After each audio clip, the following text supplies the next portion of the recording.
I'm sorry, but what God allowed, no communication since 2017, ended up being one of the cruelest things you can ever do to someone. Let me explain it. I would have never done the revelation work if I knew that these games were being played with me and there was a potential for me to lose my calling and my rewards. I would have never done the revelation work. I would have stopped doing it in 2017. The problem from the earth, the world, and the church for that is without the revelation work, it's nasty. This thing's as nasty as it gets. I can't even explain it.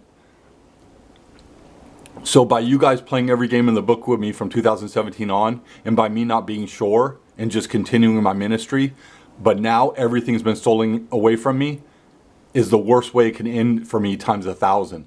This is the worst case scenario because I did all the work and I would have never, ever, ever, ever done the work.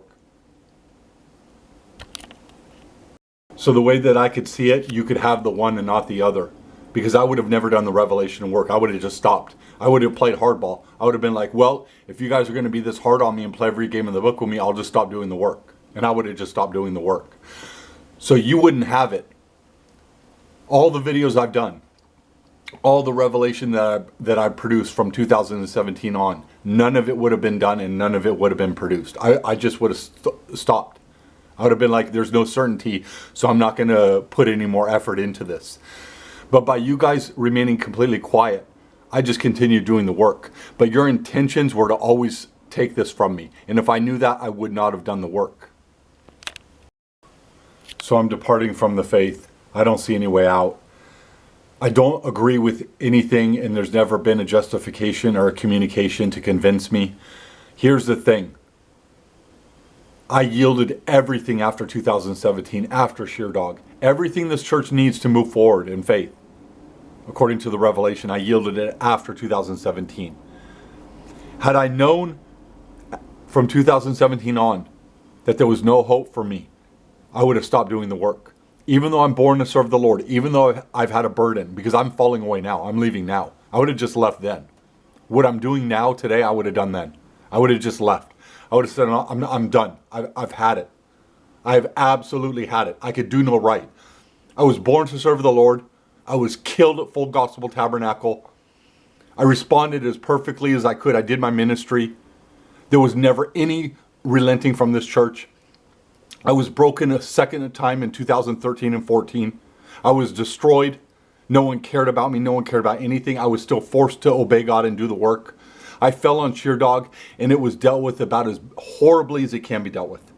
Because if I was told from Sheerdog on 2017 that there was going to be some serious problems, I would have just said, I'm done. It's over. Because at the time, I didn't think what I was doing online was enough. And neither does Carly, my spouse. She doesn't think it was enough. So no one on my end thinks it was enough. So I'm just getting slaughtered here. Not only did I get slaughtered like a pig at Full Gospel Tabernacle, I got slaughtered like a pig online in 2013 and 14, and I got slaughtered like a pig in 2017, and I got slaughtered like a pig in 2025 and 26, and now because I did all the work, I'm getting slaughtered again. I did all the revelation work. I would have never done it had I known my ministry was done in 2017. I would have never done it. The whole way this thing was dealt with, from my birth, from the moment I was conceived, is just one of the most ridiculous things you could ever see or hear. I was just constantly wronged. And the minute I do wrong, the minute I wrong someone else, it's over. I mean, everything is stolen away from me.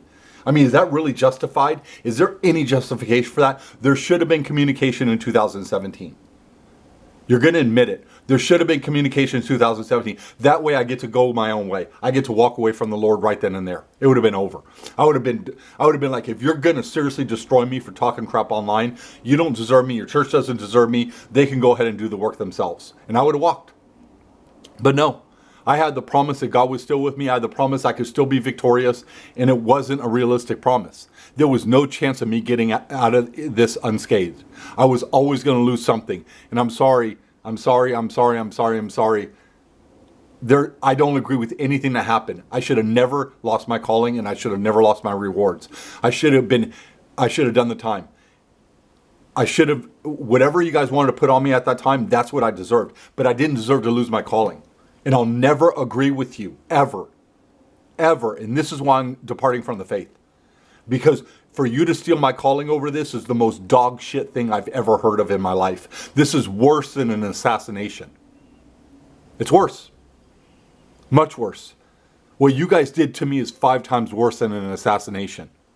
And I got killed at Full Gospel Tabernacle. You have no shame here. There is absolutely no shame. Not from Jesus Christ, not from Trump, not from the powers that be, not from the church, not from anybody. There is no shame here. Absolutely none. I absolutely believe I'm the most wrong man in human history. Jesus Christ should be ashamed of himself. He should fucking kill himself.